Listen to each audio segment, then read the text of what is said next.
ఆస్తి చివరి దాకా నాతో రాదా? నేను రోజు చావుకి దగ్గర అయిపోతున్నానా? ఇవన్నీ ఆలోచిస్తుంటే నాకేం అర్థం కాదు. కొంచెం పడుకున్నాను. నీ ఆయుష్కాలము ఎంత కొద్దిదో నీకు తెలుసా? ఆవిరి వలె మాయమైపోతావు. తరముల వెంబడి తరములు గద్దించిపోతున్నాయి. అయ్యో, నీ జీవితం ఎంత అల్పమైనది. సమయము పొట్టు వలె గద్దించిపోతుంది. అయ్యో, ఏంటి రోజు రోజుకి నేను చావుకి దగ్గర అయిపోతున్నానా? ఆవిరి వల్ల మాయమైపోతానా? ఇంతవరకు సంపాదించుకున్న ఆస్తి నాతో రాదా? వీటన్నిటికీ సమాధానం ఎవరు చెప్తారు? నాకు తెలిసిన ఒక సైంటిస్ట్ ఉన్నారు, ఆమెను అడిగి చూద్దాం.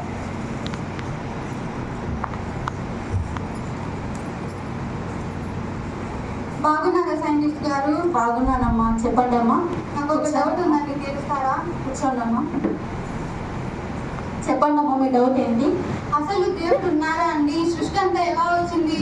నీకు ఈ డౌట్ ఎందుకు వచ్చిందో నాకు అర్థం కావట్లేదు, కానీ ఈ ఒక్కటి మాత్రం నిజం. సూర్యుడు, చంద్రుడు, ఆకాశం, నక్షత్రాలు ఇవన్నీ వాటి స్థానంలో అవి ఉంటూ వాటి పనివి చేసుకుంటున్నాయి. అలాగే సముద్రపు లోతు, చెట్టు పెరిగే విధానం, వీటన్నిటిని చూస్తూ ఉంటే సృష్టికర్త ఉన్నాడని అర్థమవుతుంది. ఒకవేళ దేవుడు ఉంటే మనం ఎందుకు చనిపోతున్నాము? మనకి ఇష్టమైన వాళ్ళు ఎందుకు చనిపోతున్నారు? ఈ చావడాలు బ్రతకడాలు నాకు ఎలా తెలుస్తాయేమో, వెళ్ళి డాక్టర్ని కలుగు. అలాగే సైంటిస్ట్ గారు.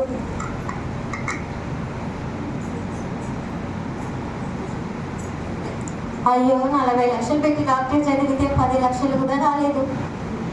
ఎలా?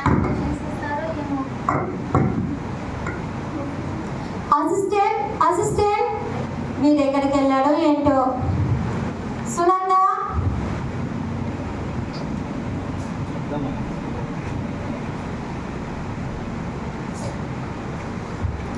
అబ్బా, అమ్మా, అయ్యో, అబ్బా, అయ్యో, ఏంటమ్మా, ఏమైంది? కడుపు నొప్పి డాక్టర్. కడుపు నొప్పి ఎందుకు వచ్చిందమ్మా? నిన్న మా ఇంట్లో వాళ్ళది ఫంక్షన్ ఉంటే వెళ్ళానండి. ఒక్క నిమిషం అమ్మా.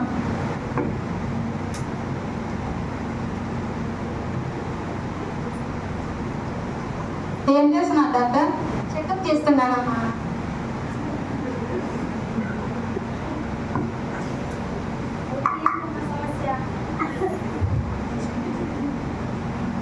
అక్కడ ఏం తిన్నావమ్మా? మేకవి 2 కాళ్ళు చేతులు తినేసానండి. తలకాయ కూడా తినలేకపోయావమ్మా? ఎబ్బా, మర్చిపోయింది డాక్టర్. సరే, ఎన్ని గంటలకు తిన్నావమ్మా? ఏ డాక్టర్, నేను కడుపు నొప్పి కింద మీద పడతానికి ప్రశ్న మీద ప్రశ్న పడతాను. పోతా నుంచి కూర్చోమ్మా. ఎన్ని గంటలకు తిన్నావమ్మా? 12 గంటలకు తిన్నానండి. ఓకే అమ్మా, మీకు తిన్న కరెక్టా కడుపు నొప్పి వచ్చింది. ఇది టాబ్లెట్లు వెళ్ళి తీసుకోండి అమ్మా. మధ్యాహ్నం 1, రాత్రి 1 వేసుకోండి అమ్మా. సరే. నా ఫీజు అమ్మా. తగ్గిపోతుందా డాక్టర్? తగ్గిపోతుంది బొమ్మ. నిజంగానే తగ్గిపోతుంది కదా? నిజంగానే తగ్గిపోతుంది బొమ్మ. ఖచ్చితంగా తగ్గిపోతుందా? ఖచ్చితంగా తగ్గిపోతుంది బొమ్మ. ఏం పేషెంట్లో ఏమో. మహిమ, మా అసిస్టెంట్ వచ్చినాడా లేదా? రాలేదా? ఓకే. ఇక్కడికి వచ్చావా, ఎక్కడికి వచ్చామంటారు డాక్టర్ గారు? ఏంటమ్మా అలా చూస్తున్నావు? అంటే ఇక్కడ 2 చైర్స్ ఉన్నాయి కదా, ఏ చైర్స్ లో కూర్చోమంటారా? నీకు అక్కడ 2 చైర్లు కనపడుతున్నాయమ్మా? అవును డాక్టర్. నీకు నచ్చిన చైర్లో కూర్చోమ్మా. సరే. ఏంటమ్మా, ఏంటి నీ ప్రాబ్లం? డాక్టర్, ఈ మధ్య నాకు 1, 2గా కనిపిస్తున్నాయి డాక్టర్. అది ఎలా తెలిసిందమ్మా మీకు? అంటే మొన్న నేను టీ స్టాల్ వెళ్ళాను డాక్టర్. అక్కడ టీ ఆర్డర్ చేశాను. వర్కర్ వచ్చి టీ తెచ్చారు.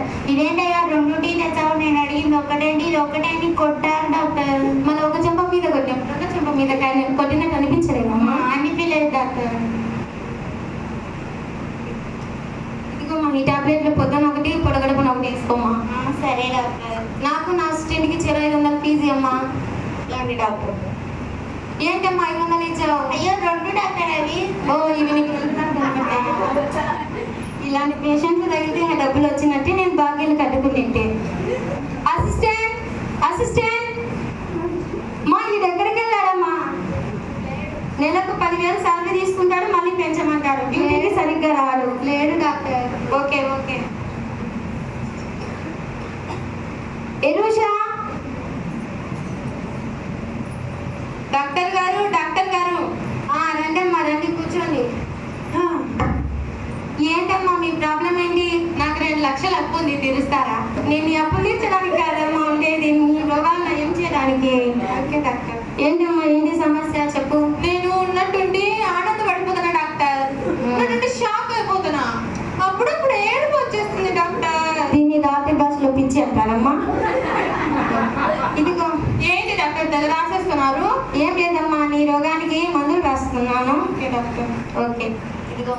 అయ్యో ఏంటి డాక్టర్ డైలీ సీరియల్స్ రాసిచ్చారు? అవి చూడడం మానేస్తే నీ రోగం కూడా తగ్గుతుంది. Okay doctor. ఓకే నా ఫీజు అమ్మా. తగ్గిపోతుంది కదా డాక్టర్? తగ్గిపోతుంది మా. తగ్గిపోతుంది కదా డాక్టర్? నిజంగానే తగ్గిపోతుంది మా. ఏం పేషెంట్ ఏమో. ఎవరయ్యా? జస్వంత్ ఎవరయ్యా? అయ్యో జస్వంత్ రాలేదా?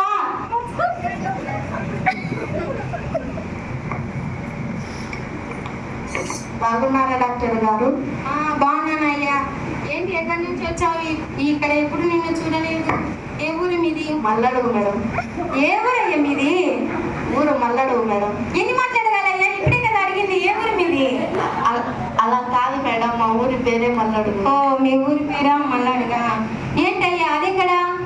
అది చాలా దూరం మేడం. మరి అంత దూరం నుంచి ఇంటి దూరం ఎందుకు వచ్చావయ్యా? ఇది చాలా ఫేమస్ అంట కదా. నేను చాలా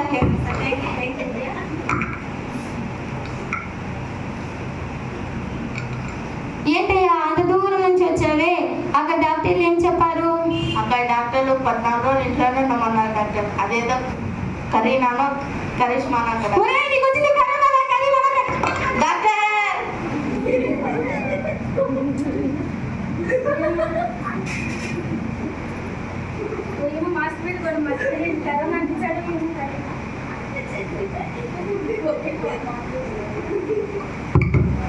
ఇది కరోనా అంటించినాడో ఏమో.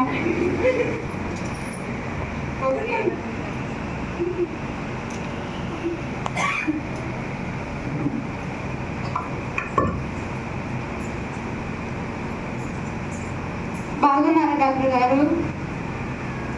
బాగున్నాను హవిలా, బాగున్నావా? బాగున్నానండి. ఏంటి ఇంత దూరం వచ్చావు? నాకు ఒక డౌట్ ఉందండి, అడగడానికనే వచ్చాను. కూర్చో హవిలా. కాల్ చేసింది నేను వచ్చేదాన్ని కదా. అది డైరెక్ట్గా అడుగుదామని వచ్చానండి. ఏంటి ఏంటి సమస్య ఏంటి? ఈ సృష్టిని చూస్తుంటే సృష్టికర్త ఉన్నాడని అర్థమవుతుంది. దేవుడు మంచివాడా కాదా? ఒకవేళ మంచివాడు అయితే మనం ఎందుకు చనిపోతున్నాం? మనకి ఇష్టమైన వాళ్ళు ఎందుకు చనిపోతున్నారు డాక్టర్ గారు? ఓకే, ఈ సృష్టిలో దేవుడు అనేవాడు మంచివాడు, అందుకే సృష్టిని సృష్టించాడు. అయితే సృష్టిలో పుట్టిన ప్రతి మానవుడు ఎప్పుడొకప్పుడు చనిపోక తప్పదు. రోజుకు 1000 కోట్లు ఆస్తిపరుడైనా చనిపోతాడు, 100 రూపాయలు జీవనం సాగించే వాళ్ళైనా చనిపోతారు. అయితే మనిషిగా పుట్టినాక ఎప్పటికోప్పటికి మరణించక తప్పదు. పాపం వలన వచ్చు జీతం మరణం. డాక్టర్ గారు, పాపం చేసిన వారైతే చనిపోతున్నారు కరెక్టే, మంచి వాళ్ళు కూడా ఎందుకు చనిపోతున్నారండి?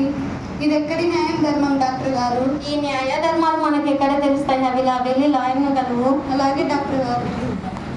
మంచి పేషెంట్ దొరికినారు నాయన. ఈరోజు ఎంత వచ్చిందో డబ్బులు చూసుకున్నాం. ఏంటి 2000 వచ్చింది?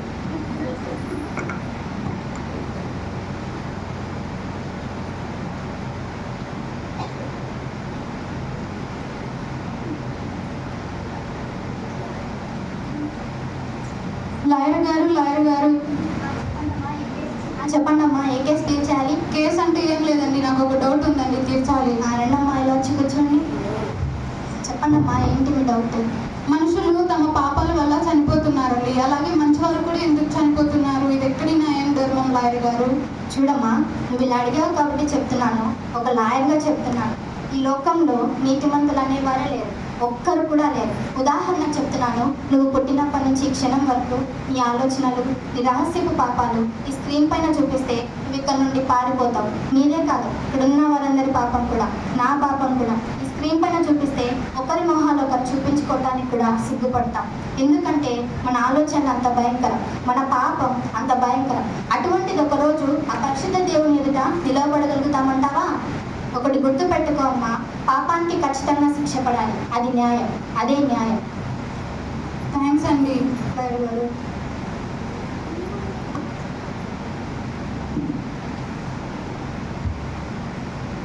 అయ్యో, నేను ఖచ్చితంగా పాపం చేశాను, నాకు ఖచ్చితంగా శిక్ష పడుతుంది. కానీ ఈ శిక్ష నుంచి నన్ను తప్పించే వాళ్ళు ఎవరు? నా పాపం నుండి నన్ను తప్పించేవారు ఎవరు?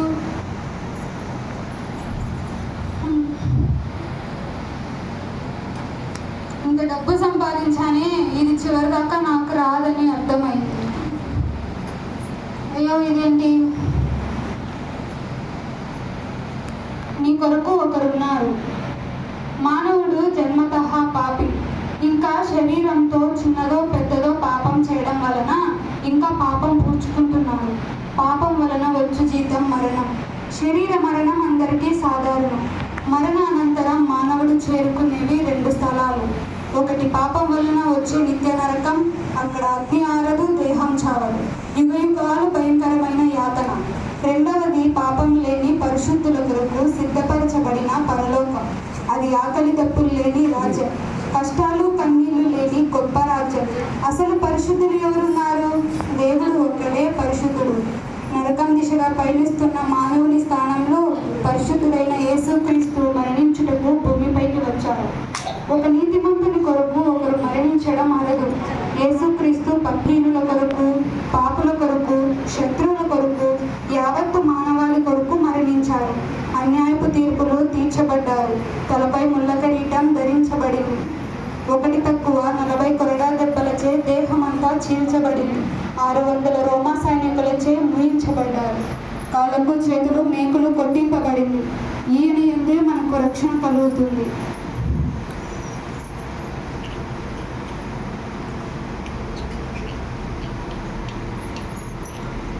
పరలోకపు తండ్రి, నేను ఈ లోకానుసారంగా జీవించానయ్యా. ఎంతో డబ్బులు సంపాదించాను, కానీ చివరి దాకా అవి రావని నేను తెలుసుకున్నాను. ఎంతో మంచి పేరు ప్రఖ్యాతులు సంపాదించానయ్యా, కానీ ఇవేవి నన్ను పాపం నుండి తప్పించవని నేను తెలుసుకున్నాను. దయచేసి నా పాపాలు క్షమించండి అయ్యా. యేసు నామములో అడిగి వేడుకుంటున్నాను తండ్రి, ఆమేన్.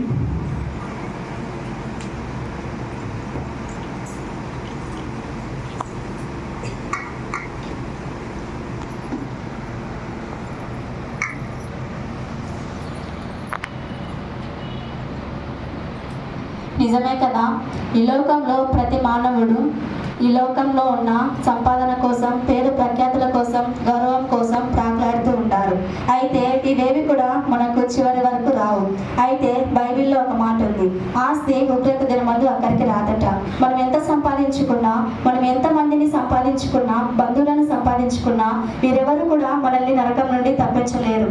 అయితే మన పరిస్థితుల్లో కూడా తోడుండేవారు, అంత మాత్రమే కాక నరకం నుంచి తప్పించి పరమునకు చేర్చేవారు ఒకే ఒక్కరు, ఆయనే ప్రభువైన యేసుక్రీస్తు. ఈ లోకంలో నాకంటే ఎవరు లేరని బాధపడుతున్నారా? అయితే ఇది వినండి. మన కొరకు యేసయ్య ఉన్నాడు. ఆయనే రక్షకుడు. ఆయనే మనల్ని ఉగ్ర దినమందు కూడా కాపాడే దేవుడు. ఆయనే మార్గము, సత్యము, జీవమై ఉన్న దేవుడు. ఆమేన్.